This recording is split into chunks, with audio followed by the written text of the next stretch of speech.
Hello everyone.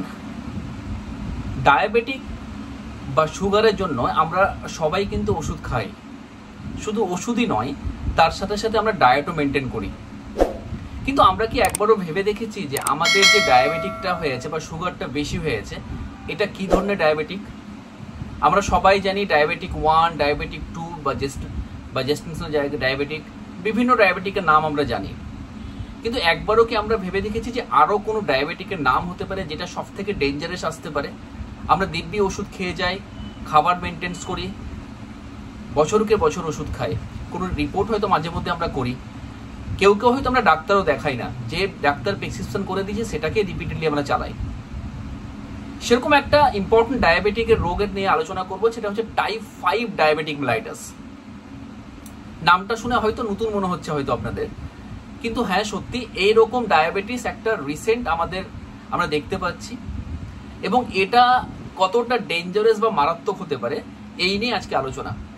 যারা diabetic বা sugar বাড়িতে সবারই কেউ না কেউ আছে, সবাইকে অনুরোধ করবো পুরো ভিডিওটা দেখার জন্য।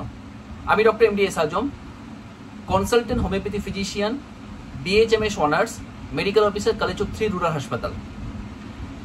দেখুন, নর্মালি প্রথমে আমরা ডায়াবেটিক ছোট্ট নিয়ে আলোচনা করার আগে একটু আমরা ব্যাকে যাই, যে অগ্নাশয় বা প্যানক্রিয়াস এবং তার মধ্যে যে ইনসুলিন হরমোনটা সিক্রেশন, সেটা নিয়ে ছোট্ট একটা আলোচনা আমরা করে বসি, না হলে কিন্তু আমরা ডায়াবেটিক 5 বুঝতেই পারবো না। প্যানক্রিয়াসটা একটা ভাইটাল অর্গান, আমার অ্যাবডোমিনাল রিজনে থাকে। এর কাজটা কি? ডাইজেশন করে একটা কাজ, আর তার সাথে সাথে এন্ডোক্রিন ফাংশন একটা কাজ, ইম্পর্টেন্ট কাজ। ডাইজেশন কি? প্যানক্রিয়াস প্রডিউসড ডাইজেস্টিভ এনজাইম, এটার জন্য কি করে? ব্রেকডাউন করে কার্বোহাইড্রেট খেয়ে, প্রোটিন খেয়ে এবং ফ্যাট খেয়ে, এবং তার জন্য স্মল ইন্টেস্টাইনে কিন্তু পৌঁছে দেয়। এটা হচ্ছে ডাইজেস্টিভ প্রসেস। এবার যদি আমি হরমোনাল প্রোডাকশন বলি, প্যানক্রিয়াস হরমোন প্রডিউস করে ইনসুলিন এবং গ্লুকাগন। এটা কি করে? এটা essential regulation of blood sugar. আমাদের যে ব্লাড সুগারটা আছে, সেই ব্লাড সুগারকে মেনটেন বা রেগুলেশন করা এই ইনসুলিন এবং গ্লুকাগন দুটো হরমোনই সব থেকে মেজর রোল ইম্পর্টেন্ট ক্রিয়েট করে। এবং এই হরমোনটা কি করে? ডিরেক্টলি রিলিজ করে। আমাদের হরমোনটা রিলিজ হয় বিটা সেল বলে একটা প্যানক্রিয়াসে বিটা সেল আছে, ওখান থেকে রিলিজ হয় ইনসুলিন। এবং হরমোনের কাজটা কি? হরমোনের কাজটা হচ্ছে সুগারটাকে ব্লাড থেকে ধরে নিয়ে গিয়ে সেলে পৌঁছে যাওয়া, কোষে পৌঁছে দেওয়া। তো এটা হচ্ছে নর্মাল লজিক্যাল ম্যাটার। একটা যদি লজিক বলি, তাহলে পুরোপুরি সিস্টেম অফ প্যানক্রিয়াস এটা সিস্টেম। যে হরমোনটা বের হয়, নর্মালি ইনসুলিন সিক্রেশন হয় বিটা সেল ইন প্যানক্রিয়াস থেকে। আমি যদি ইনসুলিনের ফাংশন ধরি, ফাংশন যদি বলতে চাই, তাহলে সব থেকে ইম্পর্টেন্ট মেজর ফাংশন হচ্ছে রেগুলেটিং দ্য ব্লাড সুগার। তার মানে এটা কি? আমাদের শরীরে যে সুগার আছে, প্রত্যেকটা মানুষেরই সুগার কম বেশি সবার আছে, আমাদের একটা নির্দিষ্ট পরিমাণে সুগার আমাদের থাকে সবার। তার কারণটা কি? তার কারণ হচ্ছে ইনসুলিন হরমোনটা এবং প্যানক্রিয়াস যদি আমাদের ঠিকঠাক থাকে, তাহলে সুগারটা নর্মাল থাকে। সুগার বেশি কখন হয়? যখন ইনসুলিন হরমোনের কোনো ডিস্টারবেন্স কিছু আসে বা প্যানক্রিয়াসে কোনো ডিস্টারবেন্স কিছু আছে, তখনই কিন্তু আমাদের সুগার লেভেলটা বাড়ে। সুগার লেভেল কেন বাড়ে না? ইনসুলিনের কাজটা কি? ইনসুলিনের কাজটা হচ্ছে, নর্মালি ইনসুলিন কি করে? ব্লাড সুগারকে স্টেবল করে, ব্লাড থেকে নিয়ে সেলে নিয়ে যায়। এবং এই কেসটা যদি দেখা যায় যে নর্মালি ইনসুলিন কি করে? ব্লাড সুগারকে ব্লাড থেকে সেলে নিয়ে যায়, সেলকে খাবার দেওয়ার জন্য। যদি কোনো কারণবশত ব্লাড থেকে গ্লুকোজ বা সুগারটা যদি সেলে না পৌঁছাতে পারে, ব্লাডের মধ্যে থেকে যায়, তার জন্য সুগার লেভেলটা বাড়ে। তার কি কি কারণে হতে পারে? যদি দেখা যায় যে ইনসুলিন হরমোনটা হয়তো আসছে না, ইনসুলিন যেখান থেকে তৈরি হচ্ছে, বিটা সেল যেটা আছে, সেই সেলটাই কোনো কারণবশত ধ্বংস হচ্ছে, তার জন্য কি হয়? তার জন্য ইনসুলিনটা বেরোচ্ছে না। এতে কি হচ্ছে? ইনসুলিন না বেরোনোর জন্য কি হচ্ছে? সুগারটা ব্লাড থেকে সেলে আসতে পারছে না, তার জন্য ব্লাডে সুগার লেভেলটা বেড়ে যাচ্ছে। এটা হচ্ছে type 1 diabetes mellitus. Type 1 diabetes mellitus completely auto immune একটা ডিজিজ, একটা immunological matter, completely idiopathic auto immuno disease, যেটা নিজের সেলই চিনতে পারে না। মনে হয় কি হয়? অ্যান্টিজেন অ্যান্টিবডি রিয়াকশন হয়। নর্মালি কি হয়? কোনো ব্যাকটেরিয়া কিংবা ভাইরাস যদি আমাদের শরীরে যায়, তাহলে তার এগেনস্টে কি হয়? তার এগেনস্টে আমাদের অ্যান্টিজেন, যে ব্যাকটেরিয়া তার এগেনস্টে আমাদের শরীর অ্যান্টিবডি তৈরি করে। অ্যান্টিবডি তৈরি করে প্রোটেকশন করে অ্যান্টিজেনটাকে সরায়, ব্যাকটেরিয়া ভাইরাসকে সরায়, এটা নর্মাল প্রসেস। অনেক সময় দেখা যায় নিজের সেলকে চিনতে পারে না, মনে করে যে এটা আমার ফরেন পার্টিকেলস, এটা ব্যাকটেরিয়া ভাইরাস, একে ধ্বংস করে দাও। সেই সিস্টেমটাই কি হয় টাইপ 1 ডায়াবেটিস মেলাইটাসে, সেই সিস্টেমটাই হয়। বিটা সেল যেটা আছে, যে বিটা সেলটা যেটা আইলেটস অফ ল্যাঙ্গারহ্যান্স বলে একটা প্যানক্রিয়াস একটা পার্টস আছে, সেখান থেকে বিটা সেলটা তৈরি হয়, সেই বিটা সেলটাকে ধ্বংস করে দেয় নিজের সেল। এবার ধ্বংস করার জন্য কি হচ্ছে, তার জন্য ইনসুলিন আর বেরোচ্ছে না, এতেই কিন্তু হুড় করে ব্লাড সুগার লেভেলটা বেড়ে যাবে। এটা হচ্ছে type 1 diabetes mellitus. Type 2 diabetes mellitus কি করে বলবো আমরা? দেখা যাচ্ছে যে ইনসুলিন বেরোচ্ছে, ঠিকঠাকই সব আছে, কিন্তু ইনসুলিনটা ঠিকঠাক কাজ করছে না, রেজিস্ট্যান্স হয়ে গেছে। রেজিস্ট্যান্স হওয়ার জন্য কি হচ্ছে, তার জন্য ইনসুলিনটা এত পরিমাণে ব্লাড গ্লুকোজ এতটা, হয়তো রেজিস্ট্যান্সটা কখন হচ্ছে, প্রচুর পরিমাণে ব্লাড সুগার বেড়ে যাচ্ছে। ও যখন অনেকক্ষণ ধরে একটা মানুষ যখন কাজ করে, ধরুন একটা মানুষকে সাধারণত কি রেজিস্ট্যান্স আমরা কখন বলবো, একটা মানুষ তার 50 কেজি ওজন বহন করতে পারে, তার মাথায় যদি 1.5 কুইন্টাল ওজন দেন, তাহলে কতক্ষণ সে চলতে পারে? কিছুক্ষণ পর কিন্তু হাঁপিয়েই যাবে, তখন আর চলতে পারবে না। সেরকম সেম সিস্টেম, ইনসুলিন রেজিস্ট্যান্সটাকে সেম। ইনসুলিন এত পরিমাণে ব্লাড গ্লুকোজ, ব্লাড সুগারটাকে হয়তো দেখে যে রিপিটেডলি আনার জন্য কিছুদিন পর বা কিছুক্ষণ পর ইনসুলিন আস্তে আস্তে হাঁপিয়ে পড়ে। এতে কি হয়, রেজিস্ট্যান্স হয়, তখন আর ব্লাড সুগারটাকে সেলে আনতে পারে না, এই জন্যও কিন্তু ব্লাড সুগার বাড়ে। এটাকে টাইপ 2 ডায়াবেটিস মেলাইটাস বলে। টাইপ 2 ডায়াবেটিস মেলাইটাসটাকে আমরা ওবিসিটি ডায়াবেটিস মেলাইটাসও বলতে পারি। ওবিসিটি ডায়াবেটিস মেলাইটাস বলতে যারা একটু মোটা সোটা, তাদের ক্ষেত্রেই কিন্তু এটা বেসিক্যালি দেখা যায়।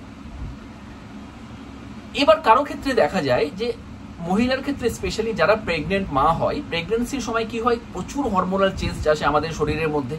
তখন কি হয়, অনেক সময় ব্লাড সুগার লেভেলটা কিন্তু বেড়ে যায়, প্রচুর হরমোনাল চেঞ্জের জন্য অনেক ব্লাড সুগার লেভেল বেড়ে যায়।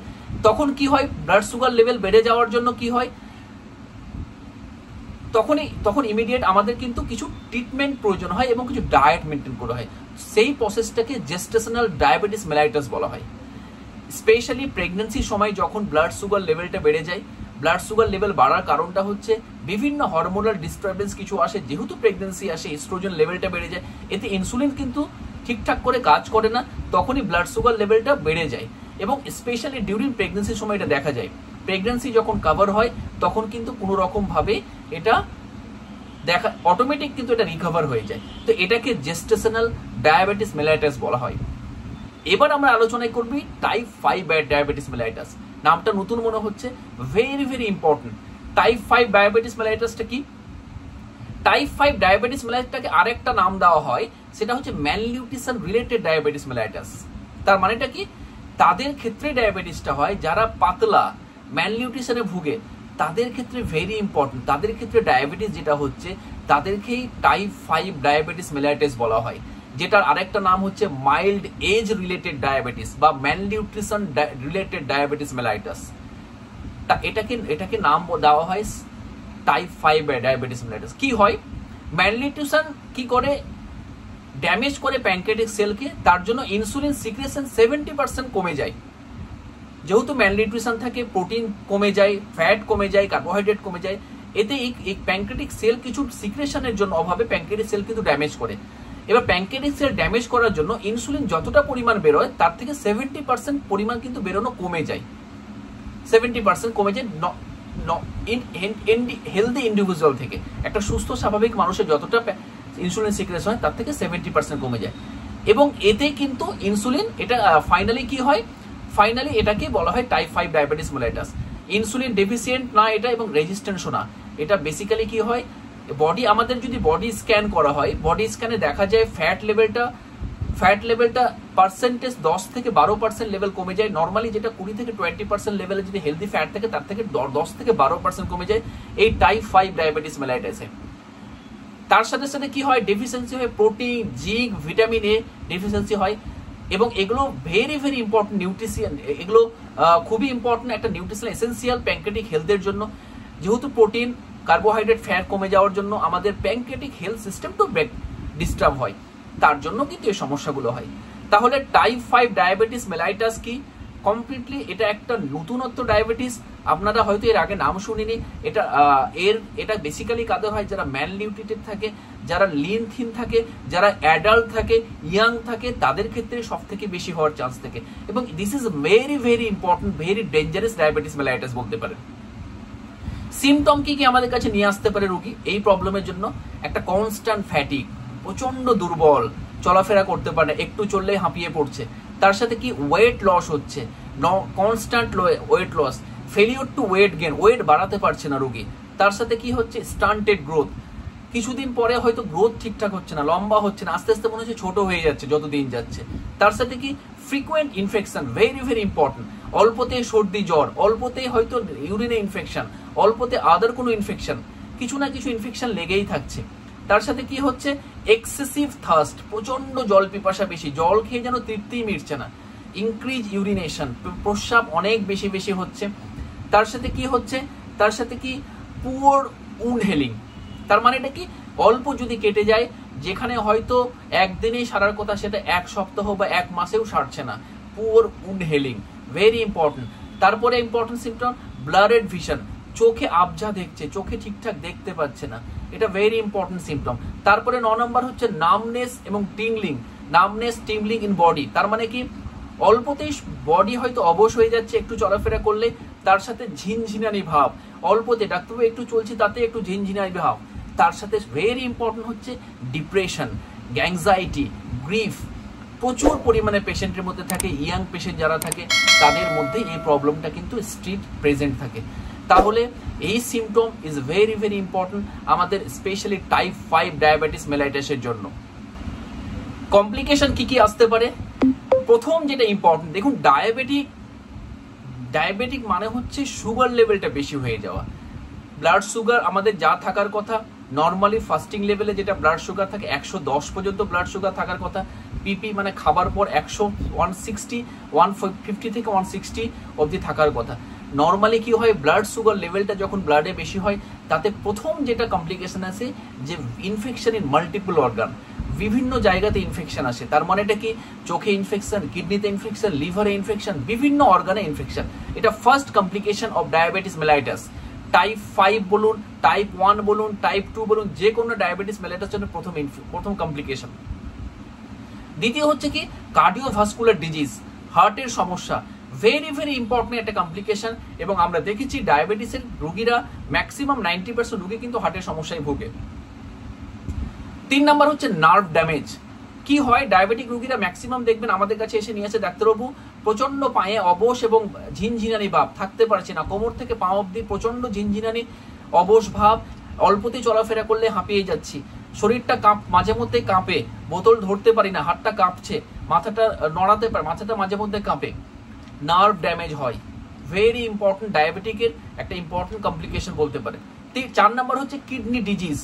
এর আগে কিডনি ডিজিজ নিয়ে আলোচনা করেছি যে ডায়াবেটিক একটা ইম্পর্টেন্ট ফ্যাক্টর কিডনি ডিজিজের একটা কমপ্লিকেশন, এবং kidney disease maximum responsible diabetic বেশি হওয়ার জন্য, যাদের ব্লাড সুগার লেভেলটা বেশি হয়।